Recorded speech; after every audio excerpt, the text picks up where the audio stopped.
Bomb thread அப்படின்ற விஷயங்கள் செய்திகள் அதிகமாகவே கண்டினியூஸா சார். கவர்னர் எடப்பாடி பழனிசாமி அது ஒரு லிங்க். இங்க எங்க எஸ்வி சேகர் வந்தாங்க? விஜய் வருத்தப்பட்டார், கண்ணீர் மல்க எல்லார்ட்டையும் எல்லா குடும்பத்தையும் பேசினாரு. நான் கூட நடிகன் தான் சார். எல்லாத்துக்கும் அழுக வரும். பணம் கொடுத்தா போருமா? நீ போய் நிப்பியாங்க, உனக்கு சுயமரியாதை வேண்டாமான்னு சுறாங்கிற படத்துல அவர் தான் பேசியிருக்காரு. அவர் கரூருக்கு போறதுக்கு பர்மிஷன் கேட்டாரா? இல்ல பர்மிஷன் கேட்டாரா? கேட்கல. கரூருக்கு போனா அவர் உயிருக்கு ஆபத்துன்னு இன்னைக்கு நயினாரே கூட சொல்றாரு. மறுபடியும் யாரு? நயினார் நாகேந்திரன். அதுதாங்க புரியவே இல்லை. ஒருவேளை அவங்க ஏதாவது நயினாருடைய ஆட்கள் யாராவது செட்டப் பண்ணி வச்சிருக்காரு தெரியாது. அவர் அடுத்தது விட இந்த தேர்தலில் 2026 தயவு செஞ்சு பனையூரில் வந்து ஓட்டு பெட்டி வச்சிருக்கேன், எல்லாரும் வந்து அங்கே ஓட்டு போட்டிருக்கான்னு கூட சொல்லலாம். இல்லை காங்கிரஸும் தாவேக்காவும் ஒருவேளை அப்புறம் ஏடிஎம்கே டிஎம்கே ஒன்று சேர்ந்துருச்சுன்னா யோசிக்கிறது தானேங்க, ஜாலியாக யோசிச்சு போகலாமே. சர்மிளா டாக்கீஸ் நேயர்களுக்கு வணக்கம். இந்த நேர்காணலில் நாம் சந்திக்கிருப்பவர் முன்னாள் சட்டமன்ற உறுப்பினர், மூத்த திரைக்கலைஞர் திரு எஸ்வி சேகர் அவர்கள். வணக்கம் சார். வணக்கம் பாலாஜி. சார், அரசியல் ரீதியாக நிறைய விஷயங்கள் இருக்கு கேட்கணும். அதற்கு முன்பாக உங்களுக்கு தொடர்ந்து பல பாம் த்ரெட் அப்படின்றது வந்து கொண்டே இருக்கு. இப்போ பல அரசியல் தலைவர்களுக்கும் பாம் த்ரெட் இருக்கிறத பார்க்க முடியுது. செய்திகள்ல அன்றாடம் நம்ம பார்த்துட்டே இருக்கோம். இது எதனால வருது? இது குறித்தான காவல்துறையுடைய விளக்கங்கள் என்னவாக இருக்கு? ஆக்சுவலாக பார்த்தீங்கன்னாக்க இது எனக்கு இந்த பாம் த்ரெட்டுங்கிறது 2015லேருந்தே எனக்கு வந்துகிட்டு இருக்கு. வரும் அப்பப்போ அதை வந்து அப்போ ஐபிக்கு இன்ஃபார்ம் பண்ணுவேன், போலீஸுக்கு இன்ஃபார்ம் பண்ணுவேன். எனக்கு வந்து 2000 முன்னாடி நான் சொல்கிறது 1992லேருந்தே எனக்கு லைஃப் த்ரெட் உண்டு. அப்போவே AK-47 கொடுத்துருந்தாங்க. அதுக்கப்புறம் சம்டைம்ஸ் சில சமயம் என்ன பண்ணுவாங்க, பொலிட்டிக்கல் ரீசன்ஸ்னால அதை விட்ரா பண்ணுவாங்க. நான் நினச்சிப்பேன், எதுக்கு நமக்கு வந்து துப்பாக்கியோட ஒருத்தர் நம்ம இப்போ காரில் வச்சு நம்ம வண்டி ஓட்டிகிட்டு போயிட்டுருக்கிறது, அது ஒன்றும் நமக்கு பெருமையே கிடையாது. நமக்கு ஒரு போலீஸ் இருந்தால் தான் நம்மளை கவனிப்பாங்கன்னு ஒன்றும் அவசியமே இல்லை. அது இருந்தது. அதுக்கப்புறம் அசம்பிளி 2006 எம்எல்ஏ ஆன பிறகு அங்கேயும் பிரச்சனை வந்தது. அப்பவும் கொடுத்தாங்க. அது மாதிரி கொடுத்து சென்சார் போர்டில் நான் ஒரு படத்துக்கு போர்க்களத்தில் ஒரு பூன்னு ஒரு படத்தில் அதை ரிஜெக்ட் பண்ணிட்டேன். அது ஒரு உண்மை கதையை கொஞ்சம் தவறுதலாக எடுத்திருந்தாங்க. எப்போதுமே உண்மை கதை எடுக்கும்போது அந்த குடும்பத்தினர்கிட்ட அனுமதி பெற்று எடுக்கணும். தவறும் சினிமாவுக்காக நான் இஷ்டத்துக்கு மாத்துறேன்னு சொன்னால் அது சரியாக வராது. அதனால் அதுக்கு வந்து அவர் என்ன பண்ணிட்டார், அதான் நான் வந்து இலங்கை தமிழர்களுக்கு எதிரானவன்கிற மாதிரி. நான் வந்து ஆரம்ப காலத்தில் ட்ராமா போட்டு 4 லட்ச ரூபா பணம் வசூல் பண்ணி மதுரையில் கிட்டியே கொடுத்தோம். எனக்கு ஒன்றும் இலங்கை தமிழர்கள் தானே. அப்போ வந்து அதுக்காக நான் வந்து கவர்மெண்ட்டுக்கு அகெயின்ஸ்டாலாம் நான் எதுவும் பண்ணிட முடியாது. நான் இந்தியன் சிட்டிசன், அவங்க வந்து ஸ்ரீலங்கன் சிட்டிசன்ஸ் இல்லையா? ஸோ நான் அந்த இதில் ரொம்ப தெளிவாக இருப்பேன். மனிதாபிமான அடிப்படையில் என்னால் என்ன வேணால் செய்ய முடியும். ஆனால் சட்ட ரீதியாக சட்டத்துக்கு புறம்பாக நான் எதுவுமே செய்ய முடியாது. அதை வந்து இவங்க மிஸ்யூஸ் பண்ணி அந்த படத்துடைய இயக்குனர் வந்து எனக்கு எதிராக சொல்லி, அப்போ பெரிய லைவ் த்ரெட்டெல்லாம் வந்தது, டிஃப்ரெண்ட் ஃபோன் கால்ஸ் அது இது வந்தது. அப்போ கூட நான் பிஜேபியில் இருந்தபோது பிஜேபி எனக்கு துரும்ப கூட கிள்ளி போடல. இவ்வளோ பிரச்சனை இருக்குது, இவ்வளோ இருக்குன்னு சும்மா பிஜேபி ஆஃபீஸில் கொட்டாவி விட்டுருக்கிறவங்களுக்கெல்லாம் துப்பாக்கி பாதுகாப்பு. எனக்கு ஒரு நாளைக்கு அவங்க வாயிலேயே சுற்ற போகிறாங்களோன்னு டவுட் வரும். அவ்வளோ பெருசான்னு தூங்கிட்டு இருப்பாங்க. அவங்களுக்கெல்லாம் பாதுகாப்பு கொடுக்குறேன்ட்டு அது ஒரு பந்தாவுக்கு. இல்லைன்னா அவங்கள இவனுக்கு அடையாளம் தெரியாது, அவன் யாருன்னே தெரியாது. துப்பாக்கியோட போகிறாரு இவர் வந்து கொஞ்சம் பெரிய ஆள் போல் இருக்குன்னு நினச்சிக்கணுன்ட்டு அந்த ஒரு பந்தாவுக்காக கேட்டு வாங்கினது நமக்கு கிடைக்கல. நான் அப்புறம் ஸ்ட்ரைட்டாக ஹைகோர்ட்டில் ஃபைல் பண்ணி ஹைகோர்ட் வழியாக ரெக்கமெண்ட் பண்ணி வந்த ப்ரொடெக்ஷன் தான் எனக்கு கன்மேன். இன்னி வரைக்கும் எனக்கு அது இப்போ வந்து இந்திய அளவிலேயோ இல்லை உலக அளவிலேயோ ஒரு நபருக்கு தொடர்ச்சியாக 71 முறைகளுக்கு மேலே உன்னை ஒழிச்சிருவேன், குடும்பத்தை ஒழிச்சிருவேன், பாம் வச்சுருக்கேன், இங்கே RDX வச்சுருக்கேன், இது வச்சுருக்கேன், கண்டபடி கெட்ட வார்த்தையில் பேசுறது, இது பண்ணுறது, பேரன் பேத்தி யாரையும் பற்றி கவலைப்படாத எல்லாத்தையும் அசிங்க அசிங்கமாக பேசுறது. நீ ஒரு பிராமண, நீ எப்படி திமுகவில் சேரலாம், உன்னால் பெரியாரை கட்டி பிடிச்சி முத்தம் கொடுக்க முடியுமா, உன்னோட பூணில் அறுக்க முடியுமா? நான் எதுக்கு அதெல்லாம் இருக்கணும்? ம். நான் ஒன்றும் திராவிட இதெல்லாம் இப்போ ஒரு கழகத்தில் threat. சேர்றேன்னு சொல்லவே இல்லையே. நான் திராவிட கழகத்தில் நான் சேர்றேன்னு சொல்லாத பொழுது நான் திமுகவில் சேர்றதுக்கு இதில் என்ன பிரச்சனை இருக்குது? திமுக வந்து கடவுள் இல்லைன்னு சொல்லலையே. திமுக ஒன்றே குலம் ஒருவனே தேவன்னு சொல்லியிருக்காங்க. அவங்க எந்த கோயில்களுக்கு விரோதமாக கோயிலெலாம் பூட்டிட்டாங்களா திமுக ஆட்சி வந்தா? இத்தனை கோயிலில் கும்பாபிஷேகம் நடக்குது. நேத்திக்கு திருச்செந்தூரில் எத்தனை பேர் 5,00,000 பேர் வரைக்கும் வந்திருப்பாங்க. நேத்திக்கு திருச்செந்தூரில் இங்கே கபாலி கோயில்கிட்ட 75,000 பேரோ 1,00,000 பேரோ, பள்ளீஸ்வரம் கோயில்கிட்ட 50,000 பேர், வடபழனி கோயில்கிட்ட 50,000 பேருக்கு மேலே வந்திருக்காங்க. அங்கே என்ன கூட்ட நெரிசல் ஆயிடுச்சு, இதுவாயிடுச்சு இல்லையா? நான் என்ன சொல்ல வரேன், நம்மளை பொறுத்த வரைக்கும் ஒரு அரசியல் ரீதியாக ஒரு முடிவு எடுக்கும் பொழுது அந்த அரசியல் கட்சிகளுக்கு உண்டான மதமாச்சரியங்கள் எல்லாருக்குமே ஏற்படும். இப்போ கூட விஜய் என்ன சொல்றாரு, நான் கூட்டணி அமைச்சால் அது கொள்கைக்கான கூட்டணி கிடையாது, அது வந்து இந்த தேர்தலுக்கான கூட்டணி அப்படிங்கிறாரு. அதாவது இந்த ஷேர் ஆட்டோவில் போகிற மாதிரி எல்லாரும் ஒரே நோக்கத்துக்கு அந்த ஆட்டோவில் போகிறது இல்லை. தேர்தல்ல ஒரு கணக்குகள் தேவைப்படுது இல்லையா? வெற்றி ஏதோ பெற ஒரு கணக்கு. ஆக மொத்தம் தேர்தல்ங்கிறது கூட்டணி, அந்த ஓட்டு வங்கி, அது ஒரு பர்சன்டேஜ் ஆஃப் ஓட்டு. ஒரு ஓட்டுலேயும் ஜெயிக்கலாம், ஒரு ஓட்டுலேயும் தோக்கலாம். அப்போது இந்த எல்லாத்தையும் பற்றி கவலைப்படலை. அவங்களால இது அந்த மாதிரி இருக்கக்கூடிய சூழ்நிலையில் நான் வந்தால் ஒரு கிட்டத்தட்ட 1,00,000 ஓட்டு பிராமின் ஓட்டு வந்துடும். நானே சிஎம்முக்கே லெட்டர் கொடுத்துருக்கேன். அந்தணர் நல வாரியம்னு நீங்கள் ஒன்று ஆரம்பித்து பாதிக்கப்பட்ட நலிந்த பிராமணர்களுக்கு உண்டான உதவியை நீங்கள் செய்யுங்க. அவங்களும் ஒரு பட்டன் ஃபோன் கூட இல்லாமல் தமிழ்நாட்டில் 5,00,000 பேர் இருக்காங்க. அந்த மாதிரி இருக்கக்கூடியவர்களுக்கு நீங்கள் இதை நீங்கள் செஞ்சால் நல்லாக இருக்கும். அப்போ வந்து உங்களுக்கு கண்டிப்பாக ஒரு 3-3.5 லட்சம் ஓட்டு வரும். இவங்க யாருக்குமே ஓட்டு போட்டு என்ன பிரயோஜனம்னு இருக்கிறவங்க அதை நம்ம செய்யலாம் அப்படின்னு தான் நான் சொன்னேன். அப்போ கூட வந்து இதனால் திமுகவுடைய கொள்கையில் திமுக ஒன்றும் பிராமணர்களுக்கு எதிரின்னு எங்கேயுமே அனௌன்ஸ் பண்ணவே இல்லையே. அவங்க ஏதாவது சொன்னால் பிராமணியம் அப்படின்னு தானே சொல்கிறாங்க. அதுக்கு மேலே அவங்க ஒன்றுமே சொல்கிறது இல்லையே. அதனால் வந்து இதை வந்து இந்து மதத்துக்கு விரோதம். நான் இந்த திமுகவில் இருக்கிறவங்கள யார் வெறும் மைனாரிட்டியாக இருக்காங்க. அதுலேயும் 80% ஹிந்துஸ் தான் இருக்காங்க. பிராமின்ஸ் எத்தனை பேர் திமுகவில் உறுப்பினராக இருக்கான்னு தெரியாத உளர்றவங்க தான் இதில் ஜாஸ்தி. அதே நான் பிராமணர்கள் இருக்கிற அக்ரகாரத்தில் ரோடு போட மாட்டேன்னு சொல்லிட்டாங்களா, இல்லை பிராமணர்களுக்கு ரேஷன் கார்டு தர மாட்டேன்னு சொல்லிட்டாங்களா, ரேஷன் கார்டுக்கு அவங்களுக்கு கிடையாதுன்றா, இல்லை பிராமணர்கள் ஏழையாக இருந்தால் அந்த பெண்களுக்கு உண்டான உரிமை தொகை கிடையாதுன்னு சொல்கிறாங்களா? அப்புறம் எதுக்கு அவங்க ஏன் திராவிட கழகத்தையும் திமுகவையும் ஒன்றாக்கி பார்க்கணுன்னு அவசியமே இல்லை. பெரியாரை திமுக கொண்டாடலாம், ஆனால் பெரியார் ஆசைப்பட்டார், அவ்வளோதான். ஆனால் செஞ்சது முழுக்க கலைஞர் தான் செஞ்சார். நான் உங்களுக்கு சாப்பாடு கொடுக்கணும்னு நான் ஆசைப்படலாம், ஆனால் என் பையன் உங்களுக்கு சாப்பாடு வாங்கி கொடுத்தா என் பையன் தான் வாங்கி கொடுத்தவன். எனக்கு என்ன நினச்சிக்க வேண்டிய அவசியமே கிடையாது. அப்படி பார்த்தா எவ்வளோ பேர் எவ்வளோ சொல்லியிருப்பாங்க. யார் செயல்படுத்துகிறாங்கன்னு பார்த்தால் தமிழகத்தில் அனைத்து விஷயங்களையும் செயல்படுத்தியவர் கலைஞர்.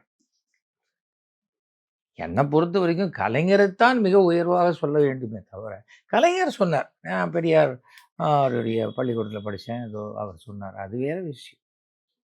என்னை பொறுத்த வரைக்கும் அதை இதெல்லாம் காரணம் காட்டி இது பண்ணுறது. த்ரெட்டு என்ன த்ரெட்டுன்னு அபத்தமாக பள்ளிக்கூடத்தில் ஸ்கூலில் பாம்பு வச்சு விட்றேன், இங்கே இது பண்ணுறேன், அதாவது கோழைகளுடைய இது. அவன் எங்கேயோ ஒரு ஆளோ 2-3 பேரோ தான் இதில் இன்வால்வ்டாக இருக்காங்க. அவங்க என்ன பண்ணுறாங்க, இந்த மைக்ரோசாஃப்டுடைய ஹாட்மெயில் அண்டு இதை இன்னொரு மெயிலை வச்சுக்கிட்டு பண்ணுறாங்க. அதை வந்து அவங்க வந்து ஐபி அட்ரஸ் கொடுக்க மாட்டேன்னு சொல்கிறாங்க மைக்ரோசாஃப்டில். இவங்க என்ன பண்ண போகிறாங்க, இன்னும் கொஞ்சம் நாளில் இந்தியாவில் பார்ப்பாங்க, மைக்ரோசாஃப்டோடைய ப்ராடக்டை இங்கே தடை பண்ணிட்டாங்க. எப்போதுமே சோத்தில் கை வைக்கும்போது தான் பயம் வரும், அவனுடைய வருமானத்தில் கை வைக்கும்போது பயம் வரும். அப்போ தான் அவனுக்கு அந்த அமெரிக்காவில் இருக்க அவங்க அமெரிக்காவில் இருக்க ஏஜென்சிக்கே தர மாட்டேங்கிறாங்க. அந்த மாதிரி இருக்குது. பட் என்னை பொறுத்த வரைக்கும் யாரை சந்தேகப்படுறீங்கன்னு கேட்டாங்க, நான் யாரையும் சந்தேகப்படலைன்னு சொல்லுவேன். சொல்கிறதுனா இதான் சாக்கு வச்சு அண்ணாமலை தான் அப்படின்னு சொல்லலாம். எனக்கு எதுக்கு அண்ணாமலை பேரை சொல்லணும்? அண்ணாமலையே பவரில் இல்லை. அவர் பாவம் ஏதோ இல்ல சாணி இந்த ஒரு 2 மாத காலமாவே வந்து பாம் த்ரெட் அப்படின்ற விஷயங்கள் செய்திகள் அதிகமாகவே கண்டினியூஸா சார். எனக்கு முதல்ல புரியல. எனக்கு வருது பாம் த்ரெட்டு, எடப்பாடி பழனிசாமிக்கு வருது, கவர்னருக்கு வருது. கவர்னர் எடப்பாடி பழனிசாமி ஏதோ அது ஒரு லிங்க்கு. இங்கே எங்கே எஸ்வி சேகர் வந்தேன்? கவர்னர்கிட்ட நான் அப்பாயின்மெண்ட் கேட்டு 3 மாதம் வரைக்கும் கொடுக்காத போது, இனிமேல் உங்கள் அப்பாயின்மெண்ட் எனக்கு தேவையில்லைன்னு நான் லெட்டர் போட்டு என்னோட அப்பாயின்மெண்ட்டை வித்ட்ரா பண்ணினவன் நான். இது எங்கடான்னு பார்த்தேன். அப்புறம் த்ரிஷாவுக்கு வரும்போது எனக்கு வருது. நான் த்ரிஷாவோட ஒரு படம் கூட நடித்ததே கிடையாது. அது சம்பந்தமே இல்லாமல் வருகிறது. ஆனால் இப்போ வர மெயில் எல்லாமே உதயநிதி ஸ்டாலின் போட்டு எனக்கு மெயில் வரும். எங்கள் அம்மா பேரை போட்டு எனக்கு மெயில் வரும். எங்கள் அம்மாவுக்கு 95 வயசு ஆச்சு. அப்புறம் வந்து சோ ராமசாமி கிட்டேருந்து நான் அப்புறம் பார்த்தேன், எங்கே கேர் ஆஃப் சொர்க்கமா என்ன போட்டிருக்குன்னு பார்த்தேன். அதுவும் இதே தான் hotmail.com தான். அது வந்து எல்லா ஸ்டேட்டுக்கும் கிட்டத்தட்ட 12, 13 ஸ்டேட்டுக்கு இப்போ ஆல் இண்டியாவில் இது பெரிய எந்த சைபர் கிரைம் ஏஜென்சியாக இருந்தாலும் அவங்களுக்கு இப்போ எஸ்வி சேகர் பேர் தெரிகிற அளவுக்கு இந்த பசங்க பண்ணிட்டாங்க. அதுக்கு வந்து ஒரு பப்ளிசிட்டி. என்னை பொறுத்த வரைக்கும் if God be with us who can be against us. கடவுள் நம்முடன் இருக்கும் வரை எனக்கு எதிரிகள் கிடையாது. அப்படி எதிரிகளாக நினச்சிக்கிறவங்கள கடவுள் பார்த்துப்பார். சூரசம்ஹாரம் நேற்றுக்கு தான் நடந்திருக்கு. அடுத்தது இந்த சைபர் கிரைம்ஸ் வழியாக அந்த சம்ஹாரமும் நடக்கும். இப்ப அடுத்ததாக இந்த விஜயினுடைய இந்த ஆறுதல் பெறுதல் நிகழ்ச்சி, அதாவது கரூர்ல பாதிக்கப்பட்ட மக்களை அங்கிருந்து கூட்டிட்டு வந்து சென்னை மாமல்லபுரத்துல ஒரு தனியார் ஹோட்டல்ல தங்க வச்சு ஆமாம் ஆமாம். ஆறுதல் பெறுறாங்க. இது எப்படி இருக்குன்னா, யாரோ ஒருத்தன் ஃபோன் பண்ணுறான், எங்கள் அப்பா செத்து போட்டாருங்க. ஐயையோ! சரி நீ என்ன பண்ணு, ஒரு நாளன்னைக்கு அப்பா பாடியை எங்கள் வீட்டுக்கு அழைச்சிட்டு வந்துடு. கொண்டு வந்துட்டேன்னா நான் பார்த்துட்டு நான் 2 சொட்டு கண்ணீர் விட்டுடுறேன். அப்புறம் நீ அதை அடக்கம் பண்ணுறியோ எரிக்கலாமோ அப்படிங்கிற மாதிரி ஒரு முட்டாள்தனமான ஒரு விஷயம்.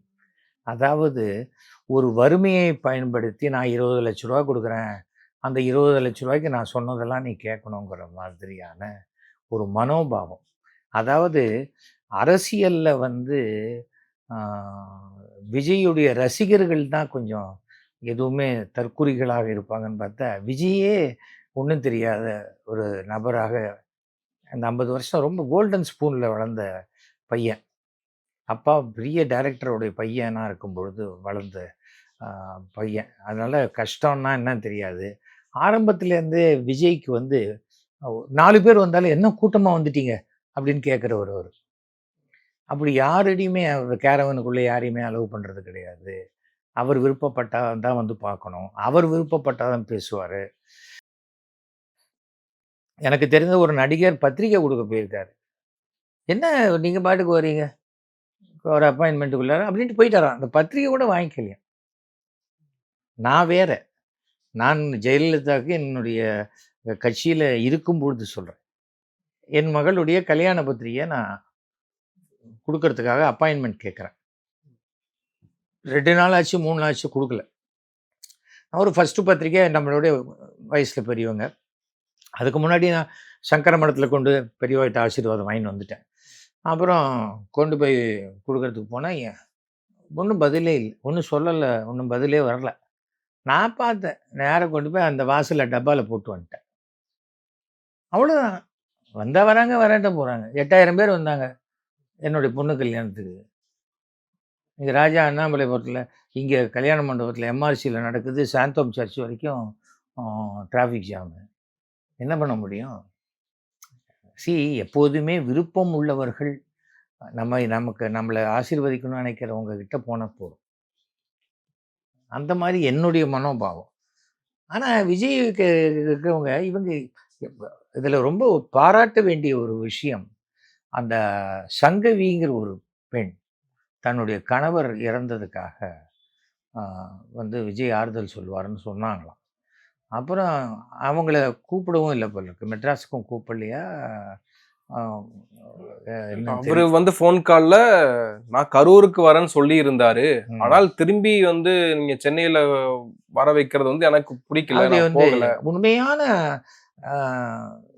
ஒரு மனோபாவம், ஒரு சுயமரியாதை உள்ள ஒரு பெண். அந்த சங்கவிக்கு என்னுடைய வாழ்த்துக்களை நான் சொல்றேன். காரணம் என்னன்னு சொன்னா, அந்த பணத்தையும் திருப்பி அனுப்பிச்சிட்டாங்க. விஜய் கிட்ட கூட தான் இருக்கு.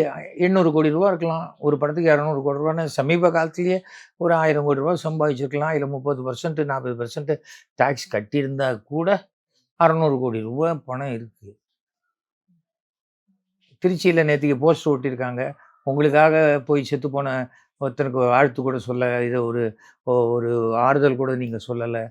ஒரு உதவி கூட செய்யல. உங்க மாநாட்டுக்கு வந்து இப்படி உழைச்சிட்டு நாங்க செத்து போயிட்டோமா, எங்களுக்கு ஒண்ணுமே செய்யலையான்னு போஸ்டர் ஒட்டியிருக்காங்க. அதாவது விஜய் வந்து அடிப்படையாக அரசியலுடைய நுணுக்கங்களை தெரிந்து கொள்ளுங்க. இன்னைக்கு வந்து இருக்கிற சூழ்நிலையில 2026ல திமுக தான் ஜெயிக்கும். இன்னைக்கு இருக்கிற சூழ்நிலையில. ஏன்னால் அந்த சாலிடா அந்த கூட்டணி பிளவுபடாம இருக்கு.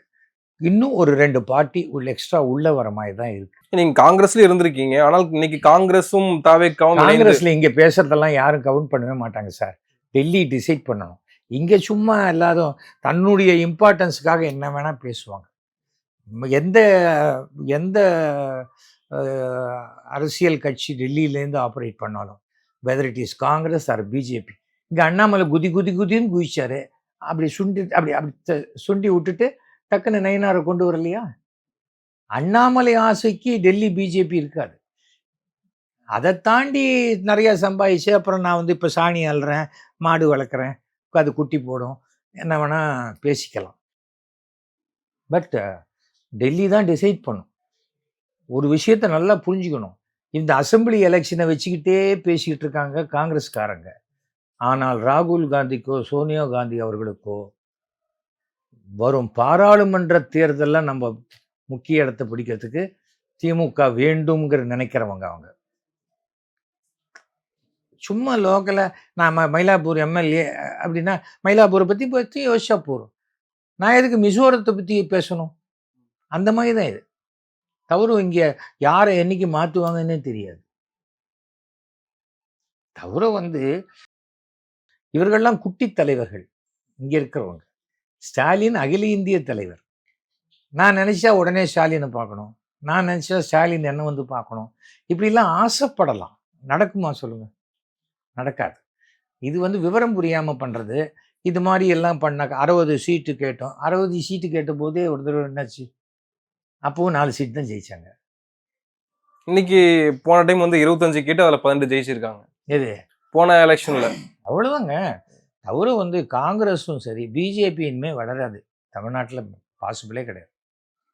காங்கிரஸ் வந்து இது மாதிரியாக காங்கிரஸாக இருக்கட்டும் பிஜேபியாக இருக்கட்டும், மத்திய அரசில் இருக்கக்கூடிய அந்த ஆட்சியில் இருக்கிறவங்க தமிழ்நாட்டில் வந்தாக்க ஏதாவது ஒரு கட்சி முதுகில் ஏறி தான் சவாரி பண்ண முடியுமே தவிர அவங்களால தனியாக அடுத்தவங்களை ஒழிக்கிறதுக்கு முயற்சி பண்ணலாம். பிஜேபி மாதிரி இப்போ ஏடிஎம்கே கொண்டு வருது, ஏடிஎம்கே ஒன்றும் இல்லாத பண்ணுறது, இல்லை இப்போது விஜயை கொண்டு வருது, விஜயை ஒன்றும் இல்லாத பண்ணுறது, அதெல்லாம் பண்ணலாம். ஆனால் அவங்களால வளர முடியாது. ஏன்னு சொன்னால் இங்கே இருக்கக்கூடிய என்ன சொல்கிறது, காங்கிரஸாக இருக்கட்டும் பிஜேபியாக இருக்கட்டும், அவங்க அத்தனை பேரும் திராவிட சிந்தனை உள்ள நபர்கள் தான் தமிழ்நாட்டில் இருக்கிறவங்க. அவங்களால தேசிய சிந்தனைக்கு போக முடியாது. சும்மா மீட்டிங்கில் பேசலாம், ஆனால் அவங்க செயல்பாடுனால பண்ணவே முடியாது. அதுதான் பிரச்சனை. அதனால் அவங்க என்ன வேணால் பேசிக்கிட்டோன்னு விட்டுருவாங்க. ஓரமாக போய் விளையாடுங்கப்பா அப்படின்றவார் ஸ்டாலின். விஜய்க்கு பாதுகாப்பு வேணும். குறிப்பாக வந்து விஜய்க்கு எதுக்கு சார் பாதுகாப்பு? அவர் வீட்டை விட்டு வெளில வருது இல்லை, யாரையுமே சந்திக்கிறது இல்லை, அவருக்கு எதுக்கு பாதுகாப்பு? நிஜமா சொல்லுங்க. பாதுகாப்பு வேணுமா? ஏங்க கரப்பு ஏதாவது இருக்குமா? பள்ளி இருக்குமா? கரூருக்கு போனா அவர் உயிருக்கு ஆபத்துன்னு இன்னைக்கு நயினாரே கூட சொல்றாரு. மறுபடியும் யாரு? நயினார் நாகேந்திரன். அதுதாங்க புரியவே இல்லை. ஒருவேளை அவங்க ஏதாவது நயினாருடைய ஆட்கள் யாராவது செட்டப் பண்ணி வச்சிருக்காரு தெரியாது. ஏன்னா சில சமயம் நீங்கள் பார்த்துருப்பீங்க, இந்த போலீஸ் பாதுகாப்பு வேணும்னு அவங்களே குண்டு வீட்டு அந்த கையெறி குண்டையோ அது என்ன சொல்கிறது பெட்ரோல் போட வேண்டியது, எங்கள் வீட்டில் குண்டு வெடிச்சிடுச்சு இது எஸ்எஸ் சந்திரன் காலத்துலேருந்தே இது நடந்துக்கிட்டு இருக்கு. ரொம்ப காலமாகவே நடக்கும் சிம்பத்திக்கு. எங்கள் வீட்டில் 2 தடவை பெட்ரோல் பாம் அடித்தாங்க. 2 தடவையும் திராவிட கழக பீப்புள் தான் சொல்லி எஃப்ஐஆரில் போட்டிருக்காங்க. ஒன்றும் கார் கிட்டத்தட்ட அப்போ 1,75,000 மேலே இன்சூரன்ஸ் வந்தது. அந்த பணமும் எனக்கு ரெக்கவர் பண்ணி கொடுக்கல. எனக்கு போலீஸ் ஸ்டேஷனில் இனிமேல் நான் என்னுடைய கம்ப்ளைண்ட்டுக்குன்னே தனி எஃப்ஐஆர் புக்கு போட்டு வைப்பாங்க போல இருக்கு. ஆனால் ஒன்று, இன்றைக்கி எத்தனை ஏஜென்சி இருந்தாலும் சைபர் கிரைம்ஸில் எஸ்வி சேகர் வீட்டுக்கா அப்படிங்கிற அளவுக்கு ரொம்ப க்ளோஸ் ஆகிட்டேன். பட் விஜயை பொறுத்த வரைக்கும் அவருக்கு கூட்டமே பிடிக்காதுங்க. கூட்டமே பிடிக்காது. ஓட்டு மாத்திரம் வேணும்னா அவர் அடுத்தது விட இந்த தேர்தலில் 2026 தயவு செஞ்சு பனையூரில் ஓட்டு பெட்டி வச்சுருக்கேன், எல்லாரும் அங்கே ஓட்டு போட்டிருங்கன்னு கூட சொல்லலாம். ஏன்னா சைல்டிஷ்னஸ். என்னுடைய 7 வயசு பேரன் பேசினா ஏதோ குழந்தைத்தனமாக பேசலான்னா, ஒரு அரசியல் கட்சி தலைவர் குழந்தைத்தனமாக பேசுகிறாருன்னா அது புத்திசாலித்தனம் எப்படி நினைக்கிறது? அவர் கரூருக்கு போகிறதுக்கு பர்மிஷன் கேட்டாரா? இல்லை, பர்மிஷன் கேட்டாரா?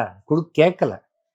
கரூருக்கு போகிறேன், அங்கே அந்த கமிஷனர் ஆஃபீஸில் போய் பேசிட்டு வந்தாங்க என்னெல்லாம் வேணும்னு. சரி, இதெல்லாம் நீங்கள் எழுதி கொடுங்க, நாங்கள் கன்சிடர் பண்ணுறோம்னாங்க.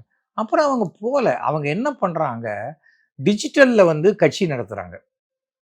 அங்கே ஆஃபீஸ்க்கு போகிறது, கரூர் ஆஃபீஸ்க்கு சென்று விட்டார், புஷி ஆனந்த் போயிட்டாரு, அவர் போயிட்டார், ஏதோ போயிட்டாருன்னு போட வேண்டியது. எந்த ஒரு கட்சியிலே நடக்குமா? ஒரு நிர்வாகியே கேட்டில் நிற்க வைக்கிறாங்க. இவங்க தான் வருவாங்கன்னு ஒரு ஃபோட்டோவாவது ஒட்டி வாசலில் மூஞ்சியை காட்டலாம். ஒரு லிஸ்ட்டு போட்டு இவங்க தான் வருவாங்க, இவங்க கார் நம்பர் இது, அந்த சிஸ்டம் கூட தெரியலையே அவங்களுக்கு. விஜய் வருத்தப்பட்டார், கண்ணீர் மல்க எல்லார்ட்டையும், எல்லா குடும்பத்தையும் பேசினாரு. நான் கூட நடிகன் தான் சார், எல்லாத்துக்கும் அழுக வரும். எல்லாத்துக்கும் நிஜமாவே விஜய்க்கு அழுக வரத்துல ஒரு நியாயம் இருக்கு. ஏன்னா தன்னால தான் இந்த இத்தனை மரணம் நடந்து போச்சு, 8 கோடி ரூபா வரைக்கும் நமக்கு செலவு வேற வந்துருச்சு எல்லாருக்கும் கொடுக்குற மாதிரி, இதை இதுலேருந்து எப்படி மீள போகிறோம் அப்படின்னு சுய பச்சாதாபமும், நம்ம மேலே இந்த பழியை எப்படி துடைக்க போகிறோங்கிற ஒரு பயமும் அழுக வரவழைக்கும். விஜய்க்கு இன்னைக்குன்னு இல்லை, இன்னும் 10 வருஷம் 20 வருஷம் ஆனா கூட திடீர்னு ராத்திரி தூக்கி வாரி போடும். அந்த செத்து போன ஃபேமிலியிலேருந்து யாராவது ஒருத்தர் மூஞ்சி உன்னால தானேடா நான் செத்துட்டேன் அப்படின்ற மாதிரி சொன்னால் அவரால் ஒன்றும் பண்ண முடியாது. அது மன ரீதியான பயம் இல்லையா? விஜய் ஒன்றும் ஒரு சர்வாதிகாரியோ, பல பேர் தலையை சீவி அந்த ஆட்சிக்கு வந்த ஆளோ கிடையாது. அவர் ஒரு அரசியலில் வரணும்னு நினைக்கிறார். ஆனால் தன்னை எம்ஜிஆரோட,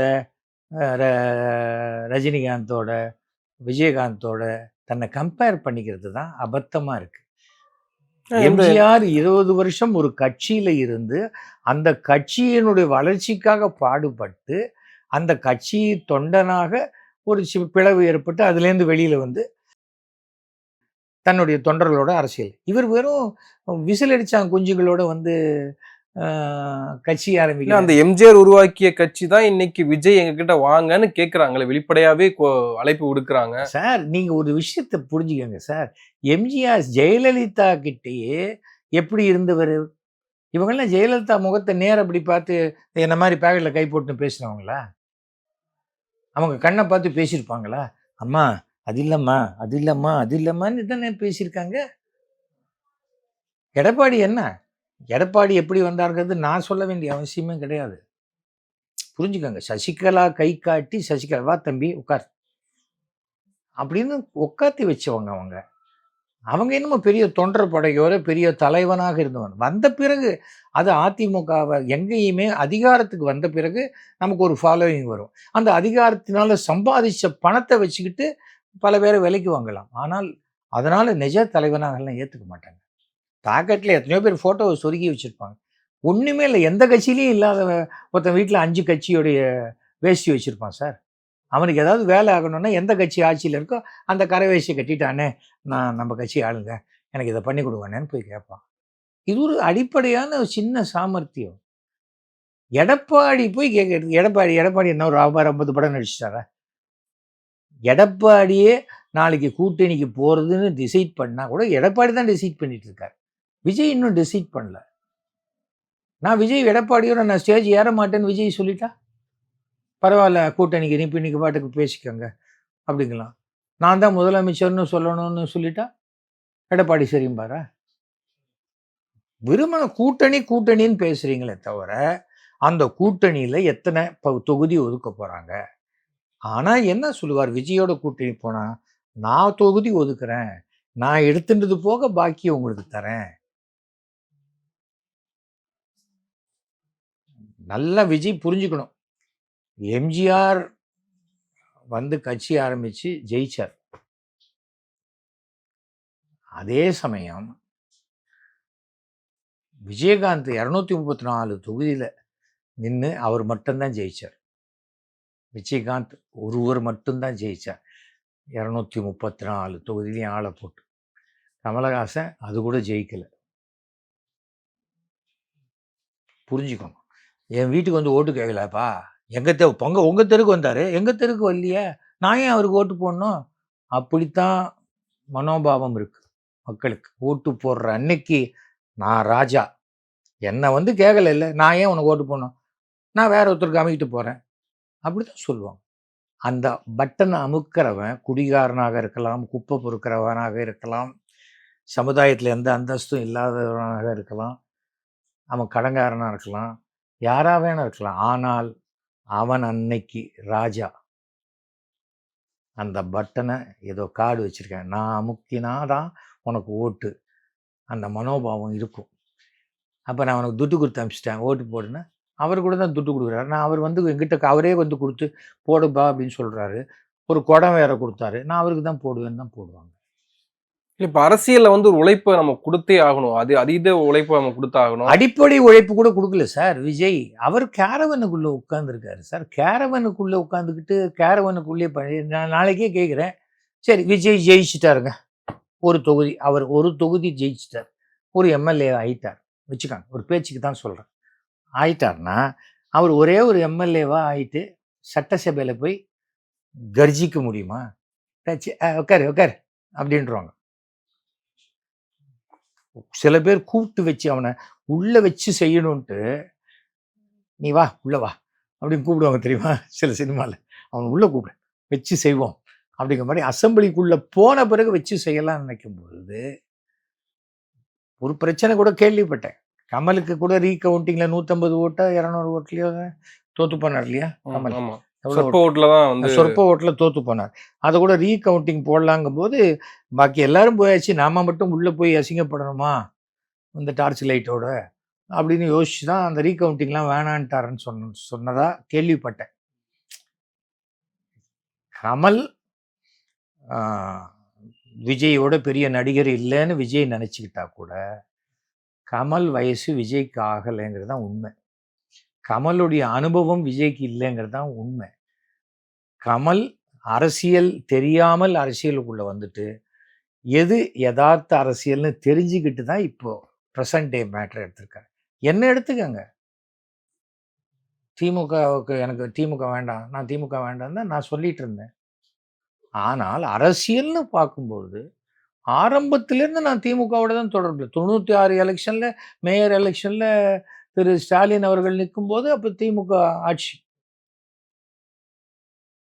அப்போ நான் பேசுகிறேன், நான் ஒரு நடிகனாக தான் பேசுகிறேன். எந்த கட்சி ஆட்சியில் இருக்கோ அந்த கட்சியை சேர்ந்தவர்களே கார்பரேஷனில் வந்தால் மக்களுக்கு நன்மைகள் அதிகமாக கிடைக்க வாய்ப்பு இருக்கு. நீங்கள் ஸ்டாலினுக்கு ஓட்டு போடுங்க. நான் எங்கே பக்கத்து வீட்டு மாடியில் இருக்கும்போது தான் சொன்னேன். ஸ்டாண்ட் எடுக்கிறோம், அரசியலுக்குன்னு சில ஸ்டாண்ட் எடுக்கிறோமே தவிர தனிப்பட்ட காழ்ப்புணர்ச்சி. எனக்கு 80லேருந்து கலைஞர் பழக்கம். ஆனால் நான் சேர்ந்தது 90லேருந்து பிஜேபிக்கு இந்த கூட்டணிக்கு தான் பேசினேன். அதுக்கப்புறம் டிஎம்கே கூட்டணிக்கு பேசினேன். தனிப்பட்ட முறையில் ஒருத்தரை வெறுக்கிறது வேற, ஒரு கொள்கை ரீதியாக ஒரு இதுவாக இருக்கு. நம்மளே இருக்கோம். ஆனா இப்ப கமலையோ உங்களையோ வந்து சில வார்த்தைகளை சொல்லி விமர்சனம் பண்ணுவாங்களே, பிழைப்புவாதிகளா இருக்காங்க, சொல்லுவாங்க. அறிவாலயத்துல போய் பாத்ரூம் கழுவு போறியம்மாங்க. சொல்றவன் 200 ரூபாய்க்கு போயிட்டியாமா, அவனுக்கு 10 பைசாக்கு சிங்கிள் டீ வாங்கி கொடுக்கறதுக்கு கூட வக்கு இருக்காது. அவனுக்கு ஏதோ எழுதணும்னு எழுதுவோம், அவ்வளோதான். அதெல்லாம் நம்ம பொருட்படுத்த முடியாது. நம்ம ரோட்ல போகும்போது எவ்வளோ நாய் குலைக்கும், எல்லாத்துக்குமே திருப்பி ஒன்று பதில் சொல்லிட்டு போவோம்னு சொல்ல மாட்டோம். அது காரணம் வந்து ஒன்று, நான் இப்போ பிஜேபியிலேருந்து வெளியில் வந்தது பிஜேபியினுடைய ஓரளவுக்கு ஓட்டு வங்கியை பாதிக்குங்கிறது அவங்களுக்கு தெரியும். ஏன்னா பிஜேபிக்கு இருக்கிறதே ஓரளவுக்கு தான், ஓரளவு வாக்கு வங்கி தான், ஓஹோன்னு இல்லை. ஆனா ராகுல் ஒண்ணு சொல்லிட்டாரு, அதை நம்ம வந்து பிரேக் பண்ணியே ஆகணும். You can never ever rule the தமிழ்நாடுன்னு அவர் சொல்லிட்டார் பார்லமெண்டத்துல. அதை பிரேக் பண்ணியே ஆகணும்னு பாஜக வந்து வேலை செய்ய திட்டமிட்டு இருக்காங்க.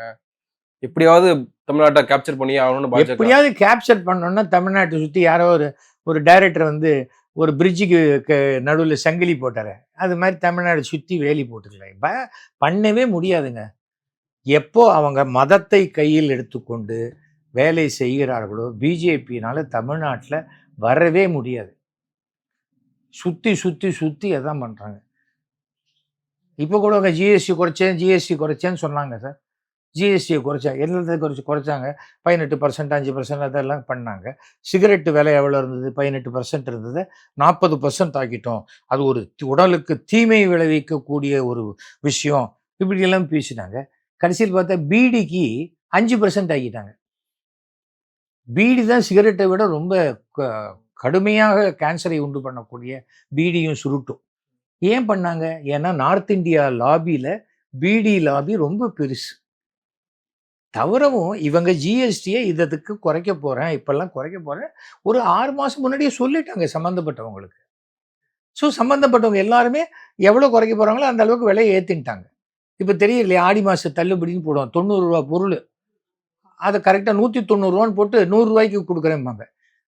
அந்த சாதாரண நாளில் போனாலே 90 ரூபாய்க்கு வாங்கியிருக்கலாம். இந்த ஆடி மாத கூட்டத்தில் போய் நீஞ்சி கீஞ்சி போய் 10 ரூபா எக்ஸ்ட்ரா கொடுத்து 100 ரூபாய்க்கு வாங்கிட்டு வருவாங்க. அவ்வளோதான். நமக்கு விலை குறைச்சலான்னு பார்க்குறாங்களே ஒழிய இந்த விலைக்கு இது தகுதியானதான் நம்ம மக்கள் பார்க்கறது இல்லை. இது இங்கே இல்லை, உலகம் முழுக்க. அமெரிக்கா போனீங்கன்னா பல பேர் வீட்டில் ஒரு பிளாஸ்டிக் பாட்டில் நிறைய கூப்பன் போட்டிருக்கும். 10% கூப்பனு, 5% கூப்பனு, $1 கூப்பன், எல்லாம் அதை தேடி எடுத்துக்கிட்டு தான் அந்த ஷாப்பிங்கே போவாங்க. ஸோ நம்ம யாருமே சர்ஃபுக்காக சர்ஃப் வாங்குறது இல்லை. பக்கெட்டு கொடுக்குறாங்களேன்னு தான் சர்ஃப் வாங்குவாங்க, மக்கு கொடுக்குறாங்களேன்ட்டு போன்விட்டா வாங்குவாங்க, கேப்பு கொடுக்குறாங்களேன்ட்டு எதாவது வாங்குவாங்க. அது மாதிரி தான் இதுக்கு எது. ஆனால் அது நம்ம காசுலேருந்து தான் கொடுக்குறாங்கங்கிறது தெரியாது. அது போல தான் விஜயை பொறுத்த வரைக்கும் விஜய் அரிச்சுவடி கூட கற்றுக்கல அரசியலில். அவர் சினிமாவுடைய டெக்னாலஜியை அப்படியே அரசியலுக்கு கொண்டு வரணும்னு பார்க்குறாரு. தவிர விஜய் தான் ஒரு கிறிஸ்டியன் அப்படிங்கிறதுனால மைனாரிட்டி ஓட்ஸ் எல்லாம் வந்துடும் நினச்சா, விஜய் கிறிஸ்டியன்ஸை பொறுத்த வரைக்கும் எனக்கு நிறைய கிறிஸ்டியன்ஸ் தெரியும். அவங்க என்ன சொல்லுவாங்கன்னா, ஐ எம் எ ட்ரூ கிறிஸ்டியன்பாங்க. Okay, they don't like false Christians, true கிறிஸ்டியன்பாங்க. அந்த வேர்டுடைய இது எனக்கு ஒரு நான் 1250 ஓட்டில் ஜெயித்தேன். அதில் ஒரு 500 ஓட்டு கிறிஸ்டியன்ஸ் ஓட்டு. ஏன் தெரியுமா? என்னுடைய நோட்டீஸில் if God be with us who can be against us. இது பைபிளில் இருக்கிற வாசகம் சார், இதை நீங்கள் யூஸ் பண்ணுறீங்களே, ஒரு ஹிந்துவாக இருந்துட்டு யூஸ் பண்ணுறீங்க, அது எனக்கு பிடிச்சிருக்குன்னு போட்டாங்க. Christians will never hate another religion people. நீ வேணா என் ரிலிஜனுக்கு வான்னு சொல்லுவாங்க. மற்ற ரிலிஜனை வெறுக்கக்கூடிய மனோபாவம் கிடையாது. முஸ்லீம்ஸும் அப்படி தான். யாராவது ஒருத்தர் ஏதோ தப்பு பண்ணுறாங்கன்னா மொத்த முஸ்லீமும் அப்படின்னா அதெல்லாம் என்னால் ஏற்றுக்கவே முடியும். எத்தனை பிஸ்னஸில் முஸ்லீம் இருக்காங்க. இல்லை, காங்கிரஸும் தாவேக்காவும் ஒருவேளை நீங்கள் சொல்கிறது போல் கூட்டணிகள் 5 மாதம் இருக்குது, 5 மாதத்துக்குள்ளே என்ன வேணால் நடக்கலாம். இந்த தீபாவளிலேருந்து பொங்கலுக்குள்ளே அரசியல் கிழமை மாறப்போகுதுன்னெல்லாம் சொல்கிறாங்க. அப்படி ஒருவேளை தாவேக்காவும் காங்கிரஸும் போனால் அங்கே தலித், மைனாரிட்டி, முஸ்லீம் வாக்கு வங்கிகள்லாம் அந்த பக்கம் போக வாய்ப்புகள் இருக்கு. அப்புறம் ஏடிஎம்கே டிஎம்கே ஒன்று சேர்ந்துருச்சுன்னாங்க. யோசிக்கிறது தானேங்க, ஜாலியாக யோசிச்சுட்டு போகலாமே. அப்புறம் அதை யோசிச்சு போடலாமே, அதில் என்ன இருக்கு? பிஜேபியோட திருமாவளவன் போயிட்டா எப்படி இருக்கும்? எல்லாம் ஒரு ஸ்ட்ராட்டஜி தானே. நமக்கு போயுது போலிங்க. தமிழ்நாட்டில் மக்கள் ஜனத்தொகையை விட சேனல் ஜனத்தொகை ஜாஸ்தி ஆயிடுச்சு. விஜயை உள்ளவே விஜயை அந்த இதில் ஒரு ப்ரெஸ்ஸை கூட உள்ள விடலை. ப்ரெஸ்ஸுங்கிறது ஒரு 4வது தூண். எப்போ உங்களை மதிக்கிறாம உள்ள விடாம ஒருத்தர் இருக்கிறாரோ அப்புறம் பற்றின நியூஸே அன்றைக்கி வரக்கூடாது. அந்த ஸ்ட்ராட்டஜியை ப்ரெஸ் எடுக்கணும். 400 பத்திரிகையாளர் அதை பற்றி அந்த விஷயம் அன்னைக்கு நான் நேற்றுக்கு 3 மணியோட எல்லாம் விஜய் மேட்டர் முடிஞ்சு போச்சு. சூரசம்ஹாரத்துக்கு போயிட்டாங்க எல்லாரும். அத்தனை சேனலும் சூரசம்ஹாரம். அப்புறம் என்ன சொல்றீங்க? அது போகக்கூடாது. ஏதாவது ஒரு மேட்ரு வந்து அந்த ஒரு நாள் நான் என்ன கேட்குறேன், தியாகராஜ பாகவதற்கு அப்புறம் சினிமா இல்லையா? எம்ஜிஆருக்கு அப்புறம் சினிமா இல்லையா? எல்லாமே வந்து அபிஷியலா எந்த நியூஸுமே வெளியில விடாம கிடையாது. அது இல்லை. அது என்ன கோழைத்தனம்? நீ அரசியல் என்றால் பொது வாழ்க்கைக்கு வரேன்னு அர்த்தம். அப்போ நீ ரகசியமாக செய்யறதுக்கு அது என்ன அரசியலா? அது அது ரகசியம் செய்யறது பேர் அரசியலே இல்லை. ரகசியமா செய்யறதுக்குன்னு சில ஏரியாக்கள் இருக்கு.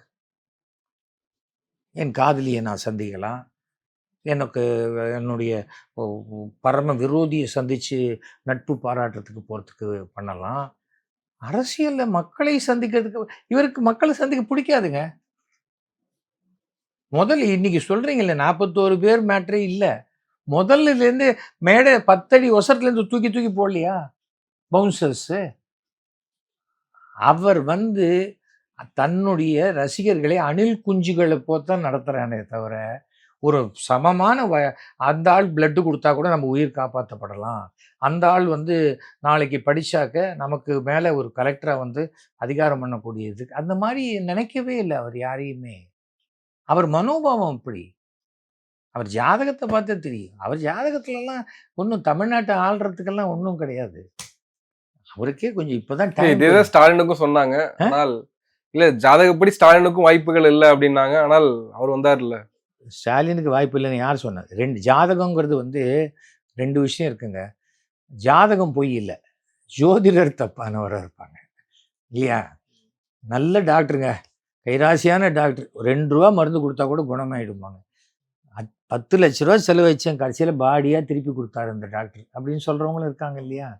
அதுக்கு சொல்கிறேன், விஜய் அரசியலுக்கு வரத்துக்கு இன்னொரு 10 வருஷம் அரசியலுக்குள்ளே வரணும். இப்போ சீமான் கத்துன்னு சந்து பொந்து மரம் மட்டை கடல் மாடு எல்லாத்தையும் போய் பேசிட்டு இருக்காரு. நான் என்ன சொல்கிறேன், இப்போல்லாம் முன்னெல்லாம் எங்கள் படம்லாம் 10 டிஸ்ட்ரிபியூட்டருக்கு போட்டு காட்டுவோம்.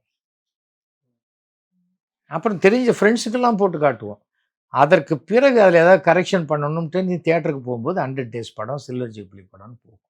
இன்னைக்கு படத்தை பற்றி வெளியில் தெரியறதுக்குள்ள வெள்ளி சனி ஞாயிறில் துட்டு எடுத்துட்டு ஓடிடணுங்கிற ஒரு திருட்டு மனோபாவம் வந்துருச்சு. அந்த திருட்டு மனோபாவம் இருக்கக்கூடாது. இன்னும் கொஞ்ச நாள் ஆச்சுன்னா பாருங்க, சினிமா துறையிலேயே கன்சியூமர் கோர்ட்டில் கேஸ் போடுவாங்க. நீ ஆடியோ லான்ச்சில் சொன்ன ஒரு விஷயம் கூட படத்தில் இல்லை, என்னை ஏமாத்திட்டீங்க, என் பணத்தோடைய டிக்கெட்டை திருப்பி கொடுன்னு கேட்பான்.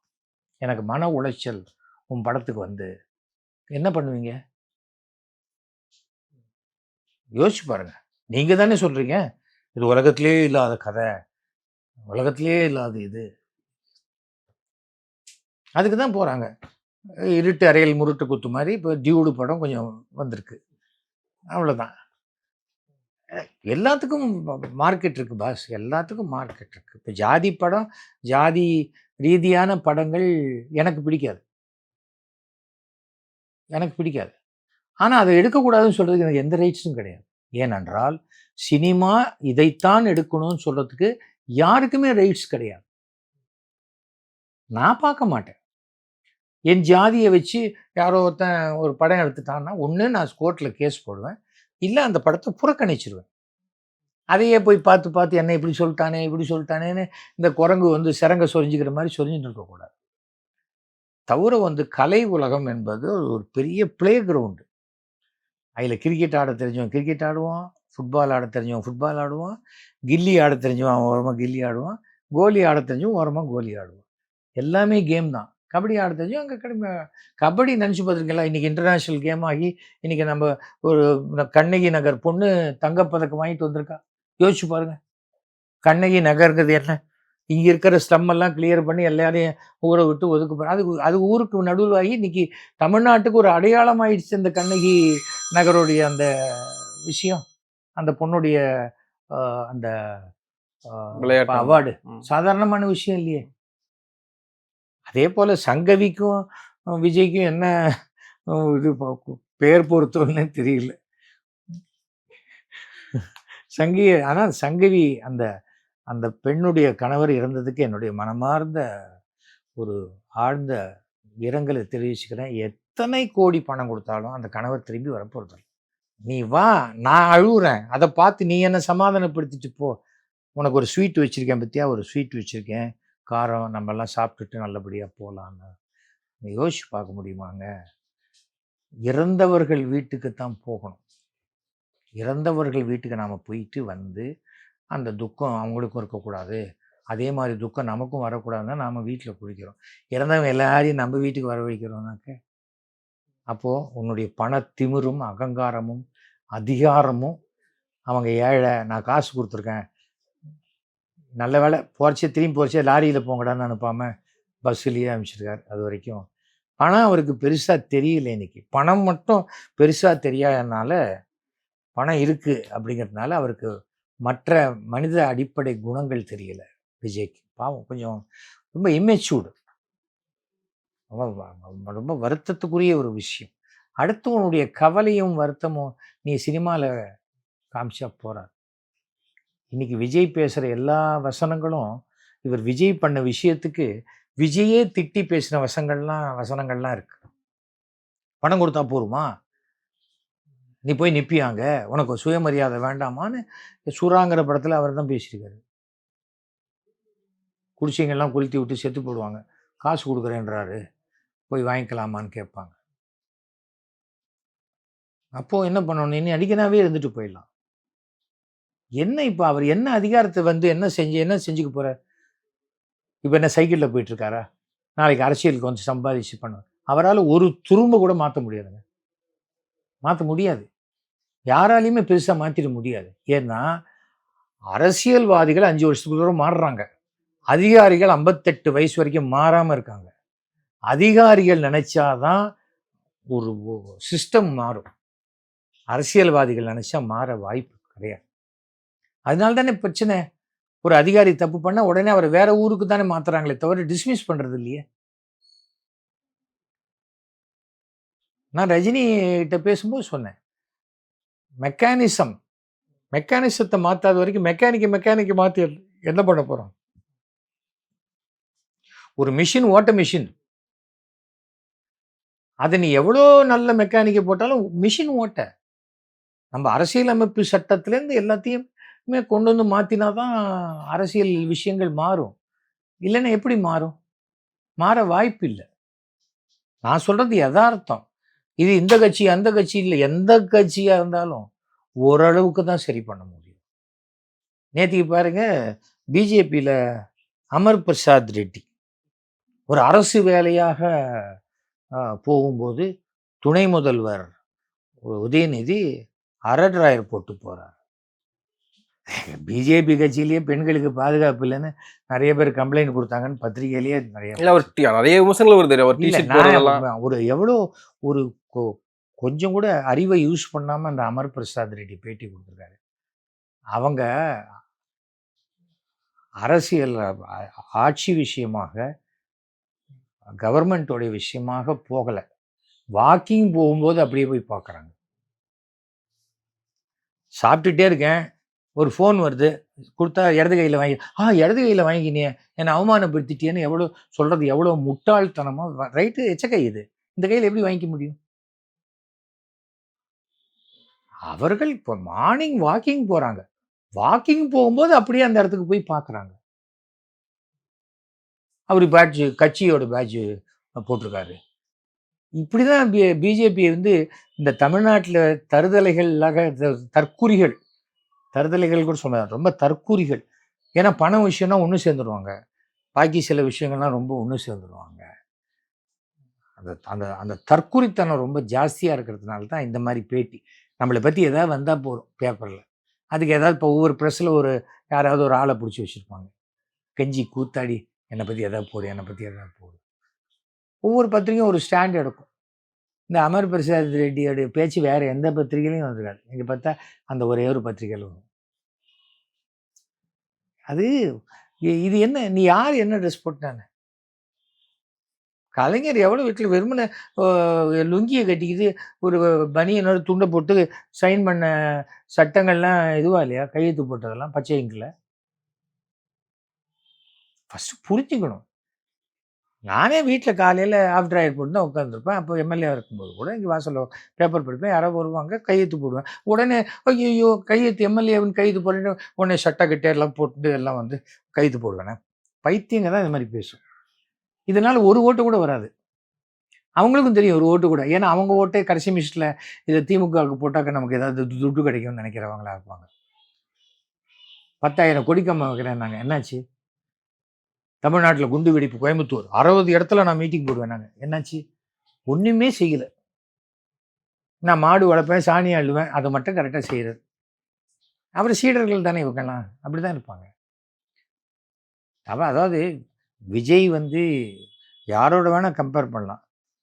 நாளைக்கு விஜய் போய் அண்ணாமலையோட கம்பேர் பண்ணுற துரதிர்ஷ்டமான சூழ்நிலை விஜய்க்கு வந்துடக்கூடாதுன்னு நான் விஜய் யோசிச்சு பார்க்கணும். ஏன்னா அண்ணாமலை போன்ற ஒரு அரசியல் தோல்வியாளர்கள் கிடையவே கிடையாது. சொந்த அவர் எவ்வளோ பெரிய ஒரு துரோகின்னா, எம்எல்ஏ எலெக்ஷன் நிற்கும் போது மோடி படத்தையே போடாத ஓட்டு கேட்டுவார் அவர். அவருக்கு என்ன இன்னைக்கு அண்ணாமலையோட அஜெண்டா என்ன? நயினார் நாகேந்திரனை வேலை செய்ய விடாமல் தடுப்பது. நயினார் நாகேந்திரன் நம்மை விட புகழை அடைந்து விடாமல் பார்த்துக்கிறது அவரோட வேலை. ஏன்னா மாதத்துக்கு கிட்டத்தட்ட 1 கோடி ரூபா வரைக்கும் அவர் அண்ணாமலை செலவழிச்சார்னு அந்த கட்சியில் இருக்கிறவங்களே நிறைய பேர் சொன்னாங்க. அவர் பேரை அண்ணாமலை அவர்கிட்ட சொன்னாலும் சொல்லுவார். நாளைக்கு என்ன கேட்டு தான் அண்ணாமலைங்கிற பேரே ரஜினிகாந்த் வச்சாருங்க. என்ன வேணால் அவர் சொல்லுவார். விஜயை பற்றிங்கிறது அளவு கடந்த இம்பார்ட்டன்ஸை கொடுக்க வேண்டிய அவசியம் இல்லை. விஜய் 20% ஓட்டே எடுப்பார் கூட, 20% ஓட்டு எடுக்கிறாருன்னா கூட அது என்ன ஆகும்? அவர் எங்கேருந்து ஓட்டு வரும் விஜய்க்கு? திமுக எதிர்ப்பு ஓட்டு தான் வரும். ஸோ திமுக ஆதரவு ஓட்டு விஜய்க்கு போகாது. நல்லா தெளிவாக தெரிஞ்சுக்கும். மைனாரிட்டி ஓட்டுங்கிறது கிறிஸ்டியன்ஸ் ஓட்டெல்லாம் விஜய்க்கு போயிடுங்க. அங்கேயும் 3 குரூப் இருக்குது. கேத்தலிக்கு, பெந்தகோஸ்ட்டு, அப்புறம் அவங்களுடைய குரூப் இருக்குது. தவிர வந்து ஒவ்வொரு சர்ச் இருக்குது. தவிர வந்து இத்தனை ஆண்டுகளாக நமக்கு நலன் செய்த திமுக வேணுமா? இனிமே ஏதோ செய்ய மாட்டேன், நான் நல்லது செய்வேன்னு ஒரு வார்த்தையை சொல்லி. ஏன்னா இது வரைக்கும் விஜய் அவர் வாயை திறந்து ஒரு கொள்கை கூட சொல்லவே இல்லை. பிறப்போக்கும் அப்படின்னாரு. அடுத்த லைன் கூட சொல்லலை. எல்லா உயிருக்கும் சொல்லவே இல்லை. எல்லா உயிருக்குன்னா அது எறும்பு, கொசு, பறவை, யானை, சிங்கம் எல்லாத்துக்கும் சேர்த்து தான் பிறப்போக்கும். அது முதல் லைனை மட்டும் எடுத்துக்கிட்டு என்ன பண்ணுறது? எல்லா கட்சியிலேருந்தும் ஒவ்வொரு விஷயத்தை எடுத்துக்கிட்டு ஒவ்வொரு தலைவரை எடுத்து வச்சுட்டு நல்ல கூட்டாஞ்சோறு மாதிரி என்ன சொல்கிறது, ஒரு அவியல் மாதிரி பண்ணி வச்சுருக்கார். அவர் விஜய்க்குன்னு ஒரு ஐடியாலஜியே இன்னும் சொல்லலை அவர். தவிர வந்து இவர் பேச்சை கேட்குறவங்க இவர் கண் அசைவை பார்த்து அப்படின்னா ஜூஸ் வரும், இப்படின்னா காஃபி வருங்கிற மாதிரி அது சினிமா நடிகனாக இருக்கும்போது சரியாக இருக்கும். அரசியலில் சரியாக வராது. வண்டி இழுத்துக்கிட்டே இருப்பான். இப்போ தலைவா என்னப்பா அப்படின்னா டக்குன்னு இருப்பான் நீ இருக்காதுன்ட்டு அவனோட போய் டக்குன்னு அவன் தோலை தட்டி அவனோட ஒரு ஒரு ஒரு 10 அடி அந்த வண்டி இழுத்துட்டு போகிறதுக்கு உண்டான தைரியமும் துணிச்சலும் இருக்கிறவன் தான் தலைவனாக வர முடியும். நான் 300 ஸ்லம்முக்கு மேலே போயிருக்கேன். எல்லா இடத்துக்கும் போய் சங்கராச்சாரியோட போயிருக்கேன். அந்த குழந்தைங்கள்லாம் தூக்கி வச்சுப்பேன். என்ன இருக்கு? குழந்தைங்க. அது ஸ்லம்மு குழந்தை, இது இந்து குழந்தை, அந்த ஜாதி குழந்தை, என்ன எல்லாம் மனுஷங்க தானே. அதை தெரிஞ்சுக்கணும் முதல்ல. அதெல்லாம் தெரிஞ்சுக்கிட்டு அவர் நிறைய விஷயம் யதார்த்தமா முதல்ல தனக்குன்னு ஒரு 50 பேர் இருக்கிறவங்கள தினசரி சந்திக்கணும். அவர் சினிமாவில் இருக்கிறவங்களா இருக்கட்டும், பொது வாழ்க்கையில் இருக்கட்டும். நான் என்ன கேட்டால் சில பேர் நீங்கள் விஜய்க்கு ஐடியா நான் ஏன் கொடுக்கணும்? மற்றவங்களுக்கெல்லாம் அவர் காசு கொடுத்து ஐடியா வாங்கிப்பார், நான் மட்டும் சும்மா கொடுக்கணுமா ஐடியா? நான் கொடுக்கணும், எனக்கும் பணம் கொடுக்கட்டும், நான் வேணா. ஆனால் இப்போ போய் நான் என்னுடைய அருமை நண்பர் திரு மு.க. ஸ்டாலின் அவர்களுக்கு பின்னாடி நான் நிற்கிறதுன்னு டிசைட் பண்ணிட்டேனோ, எனக்கு கோடிக்கணக்கில் பணம் கொடுத்தா கூட என்னால் மாற முடியாது. 2026 என்னுடைய பிரச்சாரம் திமுகவுக்காகவும் என்னுடைய நண்பர் ஸ்டாலின் அவர்களுக்காகவும். இப்போவே போடுறாங்க, ஒரு சீட்டு புக் பண்ணிட்டியா, எம்எல்ஏ சீட்டு கேட்குறியா, எம்பி சீட்டு எம்எல்ஏ சீட்டோ எம்பி சீட்டோ எனக்கு இறைவன் நினைச்சாதான் கிடைக்கும். அதை தவிர நான் எதுக்குமே ஆசைப்பட்றேன். கம்ஃபர்டபுளாக நல்லா சந்தோஷமாக இருக்கேன். இதோ காத்தாலே இருந்தேன், இதோ புக்கு படித்தேன், பேப்பர் படித்தேன், இதோ ஃபோன் பார்த்தேன், பேசிட்டேன். எனக்கு கொஞ்சம் ஒர்க் இருக்குது, நான் என்னுடைய சுயசரிதை ஒன்று எழுதிக்கிட்டு இருக்கேன், அதோடைய ஒர்க்கெல்லாம் பார்க்குறேன். ஃபோட்டோகிராஃபி, பேரன் வந்துடுவான், அவனோட ரீல்ஸ் பண்ணணும். எவ்வளோ பிஸியாக இருக்கேன்னா, ஒரு தடவை என்ன கேட்டிருந்தாங்க, நீங்கள் தமிழ்நாட்டின் முதலமைச்சர் ஆனால் எப்படி இருக்கும் அப்படின்னு கேட்டாங்க. சாரி, நான் ரொம்ப பிஸியாக இருக்கேன் அப்படின்னு பதில் சொன்னேன். ரொம்ப ரெஸ்பான்சிபிள் ஜாப். விஜயினுடைய மனோபாவத்திற்கு விஜயால் ஒரு நாள் கூட சிஎம்மாக இருக்க முடியாது. அவர் மனோபாவத்தை, அந்த மனோபாவத்தை மாற்றிக்கிட்டு ஒரு கவுன்சிலர் எவ்வளோ பிஸியாக இருக்கார் தெரியுமா? மக்களோட தொடர்பில் இருக்கார் தெரியுமா? ஒரு எம்எல்ஏ எவ்வளோ தொடர்பில் இருக்கார் தெரியுமா? இந்த தமிழிசை தங்கபாண்டியன் தான். இந்த இப்போ ஃபோன் பண்ண அலோம்பாங்க, அவங்க டெல்லியில் இருந்தாலும் சரி, எங்கே இருந்தாலும் சரி. விஜய்க்கு யாரோ பேசிட முடியுமா? நான் இப்போது பிக் பாஸ் பார்த்தேன். பிக் பாஸ் பார்த்து என்ன அசால்ட்டாக ஹேண்டில் பண்ணுறாரு விஜய் சேதுபதி. நம்ம இருந்தால் என்ன பண்ணியிருப்போமோ அதே ஸ்டைலில் பண்ணுறாரு அப்படின்ட்டு விஜய் சேதுபதி பிஏக்கு ஃபோன் பண்ணி, நான் சார்கிட்ட பேசுகிறேன், சார் ஷார்ட்டில் இருக்கார், கரெக்டாக 15 நிமிஷத்தில், சார் விஜய் சேதுபதி பேசுகிறேன் சார், சொல்லுங்கள் சார், என்ன சார் எப்படி இருக்கீங்க? இல்லைப்பா, ரொம்ப நல்லா பண்ணுறேன், அதில் நடிக்கிற கண்டஸ்டன்ட்டு அவங்கள பற்றியெல்லாம் நான் எதுவும் சொல்ல தயாராக இல்லை, அதெல்லாம் விட்டுருங்க. எனக்கு தெரிஞ்ச இல்லை, விக்கில்னு ஒருத்தர் இருக்கார், விக்கில் விக்ரமோ யாரோ, அதை தவிர பாக்கி பேரை பற்றியெல்லாம் நான் கமெண்ட் பண்ணுறதுக்கு தயாராக இல்லை. ஆனால் நீங்கள் you are handling it wonderfully well. ரொம்ப பிரமாதமாக ஹேண்டில் பண்ணுறீங்க. அது என்னன்னா, குறிப்பாக ஒருத்தர் ஒன்று சொன்னால் இதே போல் தான் நானும், இதே போல் தான் நான், இதே போல் தான் நான் அப்படிங்கிறது ஒரு இடத்துல கூட நீங்கள் சொன்னதே கிடையாது. நீங்கள் ஒரு ஓகே பாஸ், சரி பாஸ், அப்படி தான் பேசுகிறீங்க. ரொம்ப யதார்த்தமாக இருக்குது. என் ஒய்ஃபும் அதை சொல்ல சொன்னாங்க. ரொம்ப தற்பெருமை பேசிக்காமல் ஒரு பிக் பாஸில் வந்த ஒரு ஒன் ஆஃப் தி ஆங்கர் நீங்கள், ஒரே ஆங்கர் நீங்கள் தான்னு சொல்ல சொன்னாங்க. பேசி முடிக்கும் போது மேடத்துக்கிட்ட நான் சொன்னேன், தேங்க்ஸ் சொல்லிவிடுங்க சார் அப்படிங்கிறார். இந்த இந்த கனெக்டிவிட்டி இல்லாமல் விஜய் எப்படி இந்த 5 பேர் ஓட்டு போட்டால் போருமா? புஷி ஆனந்த், அப்புறம் இப்போ டெல்லியில் ஒருத்தர் உட்காந்துருக்காரு, அவர் பேர் என்ன, ஆதவ் அர்ஜுன், அப்புறம் இன்னும் 2 பேர் அவருடைய பொலிட்டிக்கல் அட்வைசர், அவங்க 5-10 பேர் ஓட்டு போட்டால் போருமா? இல்லை நிர்வாகிகள் ஓட்டு போட்டால் போருமா? ஃபஸ்ட்டு பூத்தை எப்படி ஹேண்டில் பண்ணணும்னு தெரியுமா? இன்றைக்கும் பயப்படுவாங்க, ஐயோ டிஎம்கே நிற்கிறா, ஜாக்கிரதையாக இருக்கணும்ப்பா அடிப்பாங்க. இது பிஜேபியோட கோமாளித்தனத்தோடைய உச்சகட்டம். 234 தொகுதிக்கும் பொறுப்பாளர்கள் போட்டிருக்காங்க. நிற்க போகிறதே 20 தொகுதி, ஜெயிக்க போகிறதோ 1ஓ 2ஓ. அதுக்கு எதுக்கு 234 பேருக்கு பொறுப்பாளர்கள்? ஏன்னா இவங்க எல்லாருக்கும் பொறுப்பு கொடுக்குறாங்களாம். இவங்க பொறுப்பு கொடுத்தா கூட நிற்கிற கட்சி கேட்டுருமா? பணம் கொடுத்தா வாங்கிப்பாங்க. அதாவது எல்லாமே அடுத்தவனை, கூட இருக்கிறவனை, நம்பி வரவனை எப்படி ஏமாற்றணும், அந்த ரூட்ல போய் விஜய் விழுந்துட்டாக்க அவரால் வெளியில் வரவே முடியாது. அவர் தெரிஞ்சுக்கணும், என்னதான் அவர் நான் அதிமுகவோட தான் கூட்டணி, பிஜேபியோட அதிமுக தான் கூட்டணினா கூட, விஜய்க்கு இன்னைக்கு வரணும்னு நினைக்கிற மைனாரிட்டி ஓட்டில் 90% அவர் கையை விட்டு வெளில போயிடும். அப்புறம் அதிமுக கிட்டேருந்து வெளில போயிடும். நான் அன்னைக்கு சொன்ன மாதிரி தான் இப்பவும் சொல்கிறேன், தமிழ்நாட்டில் பிஜேபி என்பது ஒரு பெரிய பாறாங்கல். அதை யார் கட்டிக்கிட்டு தண்ணியில் குதிச்சாலும் குதிக்கிறவனுக்கு தான் நஷ்டமே தவிர, பாறாங்கல் அப்படியே கிடக்கும், அவ்வளோதான். அவங்க பாட்டுக்கு பேசிகிட்டே இருப்பாங்க. அந்த மலையில் தீபம் ஏற்றக்கூடாது, இந்த மலையில் இது பண்ணக்கூடாது, அங்கே அவங்க வரக்கூடாது, இவங்க வரக்கூடாதுன்னு இதையே பேசிக்கிட்டு. இந்தியாவில் இனிமே இந்து, முஸ்லீம், கிறிஸ்டியன் இந்த மாதிரி பிரித்து பேசவே முடியாது. இந்தியாவில் பிறந்தவர்கள் இந்தியர்கள், அதுக்கு மேலே பேசக்கூடாது. அவங்க நிறையா குழந்தை பெற்றுக்கிறாங்க, நீயும் பெற்றுக்கோ, அவ்வளோதானே. கடவுள் எல்லாருக்கும் எல்லாத்தையும் ஒரே மாதிரி தானே படைச்சிருக்காரு. நீ எதுக்கு அவனை திட்டிகிட்டு இருக்க? உன்னுடைய வளர்ச்சிக்கு இன்னொருத்த தான் தடையாக இருக்கான்னு நினச்சா அது உன்னுடைய இன்ஃபீரியாரிட்டி காம்ப்ளெக்ஸ். இந்துக்கள் ஒன்றுபடுறோம், இந்துக்கள் ஒன்றா தான் இருக்காங்க. ஒன்றா இருக்கிறதுனால எல்லாரோடையும் சம்மந்தம் பண்ணிடுவாங்களா? தஞ்சாவூர்ல இருக்கிற ஐயர் திருநெல்வேலி இருக்கிற ஐயரோடய சம்பந்தம் பண்ண மாட்டாங்களே. ஏன்னா திருநெல்வேலி பழக்க வழக்கம் வேற, தஞ்சாவூர் பழக்க வழக்கம் வேற. ஒரே ஜாதிக்குள்ளேயே அத்தனை பழக்க வழக்கங்கள் தானே எங்க ஜாதியுடைய கட்டமைப்பு. பழக்க வழக்கங்களும் சடங்குகளும் சம்பிரதாயங்களும் தானே. அதை எப்படி நீங்க மாற்ற முடியும்? வம்சமா வருதுல்ல, அது என் ஜீனுக்குள்ள வந்துடுது இல்லை, மாற்றவே முடியாது. அதுக்கு சொல்றேன், அந்த மாதிரி இருக்கக்கூடிய சூழ்நிலையில பிஜேபி தமிழ்நாட்டில் வர வாய்ப்பே கிடையாது. பிஜேபியோட யார் சேர்ந்தாலும் பாறாங்கல்ல கட்டிக்கிட்டு தண்ணியில குதிக்கிற மாதிரி தான்.